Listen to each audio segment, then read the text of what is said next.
Hello everyone and welcome to another I Pick My Butt video. Today we're going to be showing you Chapter 7, how to complete it, and giving you tips along the way. And if you're new to Archero and want to stay up to date on the latest tips, tricks, walkthroughs, and anything else related, well, act now by hitting that subscribe button and tapping that like. Chapter 7 currently has 12 bosses and you only have to fight 10 of them. A lot of people out there are actually re-rolling them, which means they're closing the app, going back in, and getting a new boss. This is getting phased out with the latest update.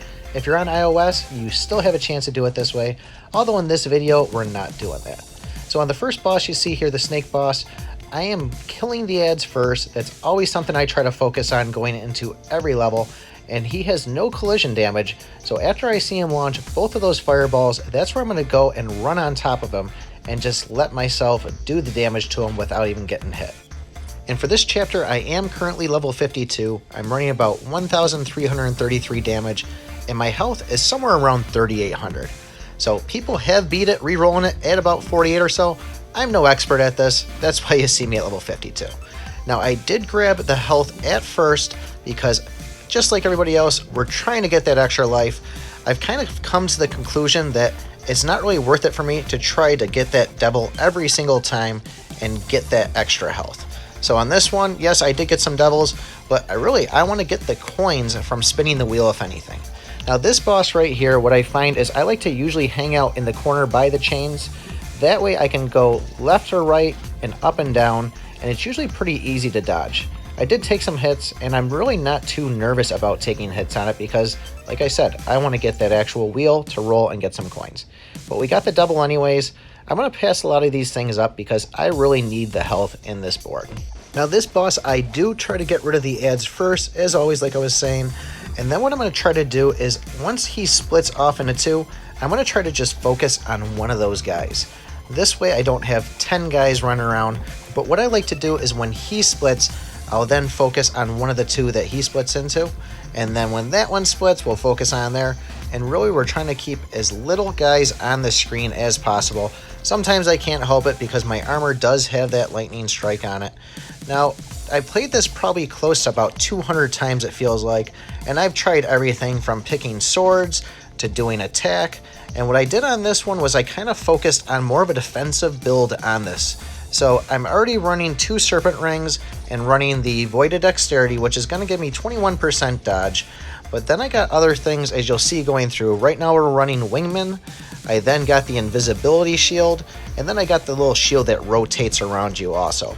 All these things made it incredibly easy for me and kind of changed my gameplay a little bit. So when I say I'm using 2 serpent rings, it doesn't actually help at all besides the dodge. I'm doing no additional damage because when it comes to bosses, flying and ground are the only ones that matter. Range and melee have no effect on bosses, so that's where a lot of people are using the bear ring on it because the majority of the troops on this are ground. So if you do have rings and you don't have the serpent ones, that is another selection to go for. Now this guy right here, once again, I'm trying to get the ads. He can be a little bit of a pain. What I try to do though, the fact that when he's giving his tree throw up there, I want to be as far away as I can, and that really causes those things to kind of spread out. So it can be tough. I did play it a little bit different here, having wingman. It's not really as much of an issue. But when he does do the jump, I want to try to be pretty close to the edge of the screen. That way I can do a quick run all the way other. But you can kind of see with that distance on it there, we're able to just kind of work our way back and forth, and it's really not too much trouble at all. Now, one additional thing that if I could have gotten it, I would, is slow projectiles. That really makes a huge difference in this game. Another thing that helped me out on this run is I didn't have to face the Scarecrow. We'll be showing him at the end of the video, along with the other dragon that I didn't get in this roll. Like I said, there's 12 of them all together. We only have to face 10. Really though, this guy only has 2 moves. It's his throw up and then the jump. And when he does jump, the projectiles are always going to shoot out in the same directions as they normally would. So really, once you get the hang of him, this guy isn't too bad. And you see here we got the double on it. Like I said, guys, we're so concerned about getting multi-shot, double front arrow, that extra life, that you actually dwindle your life away trying to get it. And once you get towards the end boss, they can be doing 1,000 to 1,200 worth of damage against you. And if you did take that doubles a couple of times there, well, now you might only be able to survive a hit or two, which really doesn't make sense to me. So once again, we're killing ads. You see the pattern here. Those guys are just going to be a pain. You can see they're already getting the hits. Now the bat is very easy to read. You can see him kind of flap the wings and then do that jolt back and then kind of come forward at you. So I just kind of go around in either a square or a circle depending on the board. This one does make it very difficult to kind of get hits on him, so I kind of focus more on doing like a diamond almost. But you can see he is getting some hits on me. I'm not really playing as smart as I should have, but I got all these protection devices on me, so it's not too bad. But about 4 hits, then I move, another 4 hits again, and then I move. And really, as long as I get the distance away from him and where he was and where he's going, you can usually dodge those kind of, I don't know, what do you call, bat bolts or whatever. But he's really not that bad. Just keep in mind that wherever you were standing when he jolts at you, he is going to overshoot that spot a little bit. So whatever direction he's coming from, kind of go perpendicular to him. Another little tip that I find useful is I'm never picking any of the abilities or power-ups that are increasing the speed or attack of my pets. I want to focus on me. I'm doing the damage. The pets, they're there, they're nice, but for me, it's not really important to have that extra damage come out of them.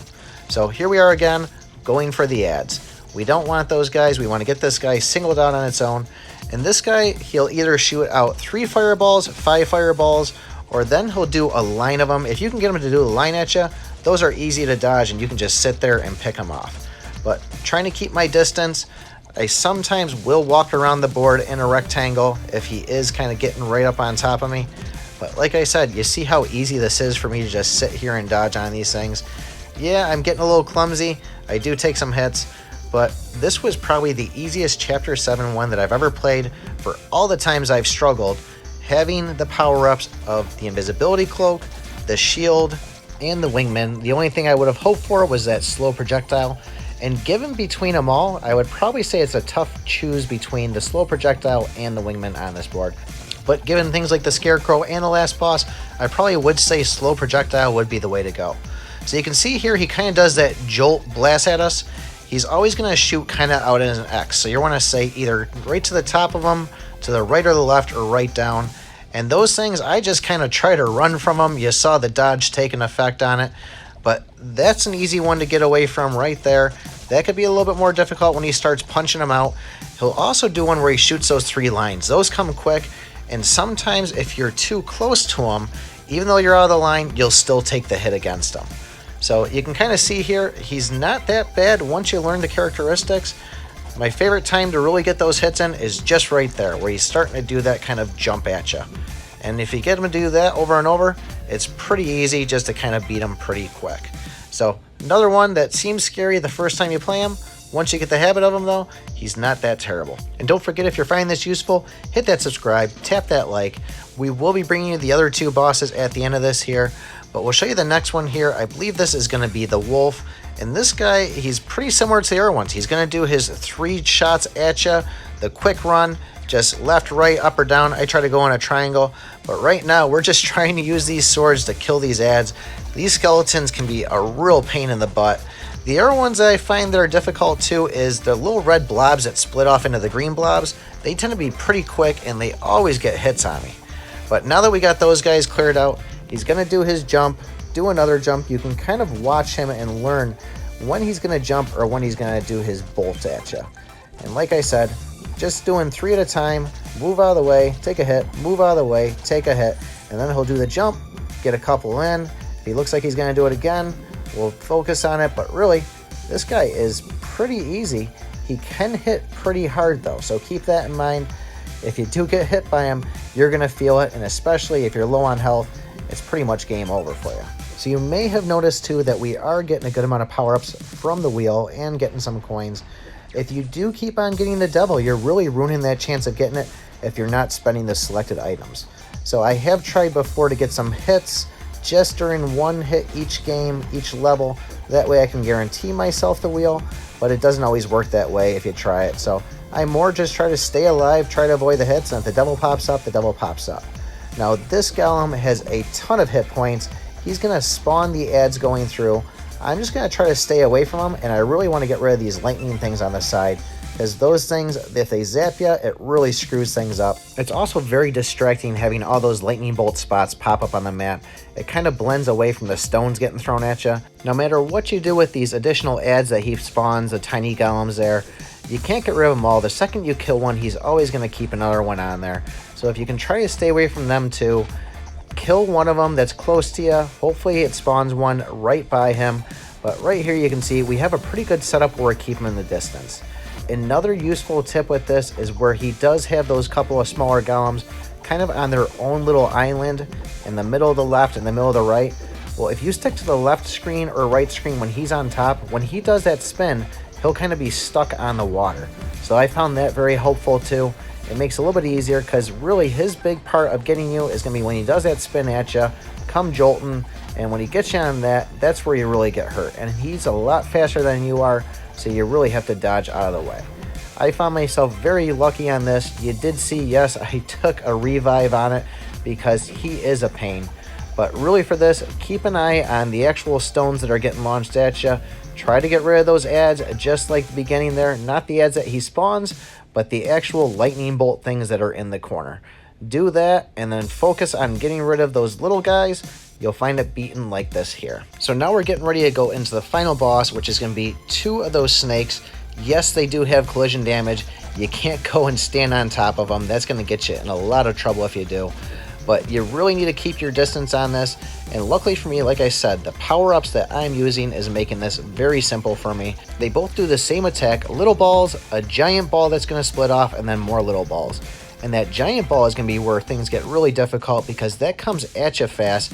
You can see we're in a bad situation right here that they're both down here by me. So I want to run away, try to get on the opposite end of the screen. It'll be a little bit easier to manage. Staggering on this is going to be crucial.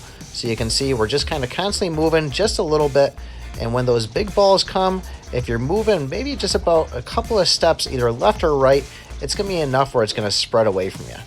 People have said on this guy to try to focus on just one of them so you can kill them faster and it'll be a little bit easier. But it's really tough to kind of focus on just one. With them going in the ground, you really don't know which one is which. It'd be nice if they threw a meter bar above the top of them. But you can see I'm getting pretty lucky here. This was very, very lucky of me. I could have lost this in a second. Out of all the times I played this, I probably only came to this boss maybe about 5 or 6 times. Having this power up though, you can see it's really saving me. I was almost dead there, so I've told everybody before, I am no expert at this game. I'm just trying to show you how I beat it, and hopefully you can pick up something from this. So don't be scared to post in the comments, Pick, you suck at this game, because I know I suck at it. I'm not going to deny it. But I really enjoy making these, and I hope you guys enjoy it too. So let's show you these couple other bosses. Here it is. I was kind of thinking to myself, did I really just beat it? Is there another one? But yeah, this is it. And the big thing you can tell on it is when you go up to the door, you'll see number 10. The other ones just have the actual horns on it. So we do get a couple of extra power-ups on this. The power-ups we had for Chapter 7 really weren't the best. The agility, the grace, and those ones. You have to lose about 2/3 to actually benefit from them. So here's everybody's most hated one altogether, the Scarecrow. But watch this. The ad is actually going to push him up.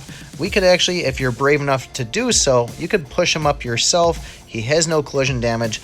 But look at, now we have all this distance between us and him.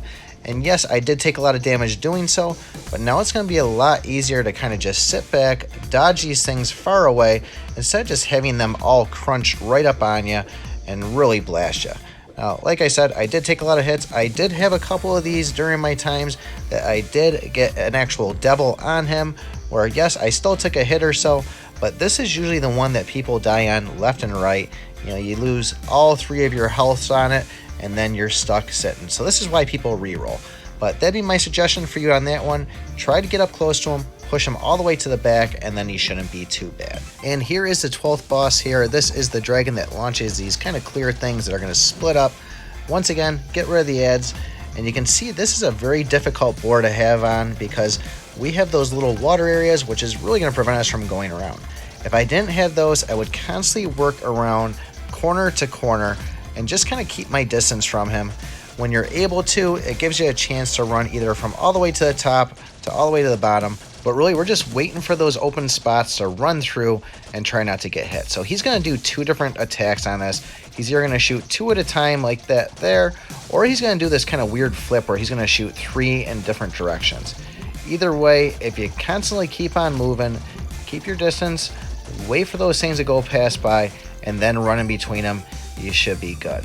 If you do get hit by one of the big blasts there, well, it is going to do a heck of a lot of damage. You saw me there, I got hit the last second. I had the free life on that one, and that's how I got through him. But he can be a pain. If you guys want to reroll, try to reroll. You only have a little time left to do so. I hope this video was helpful for you guys. If it was, like I said, subscribe. Appreciate everybody watching. We'll be bringing you more videos to come. And remember, I pick my butt.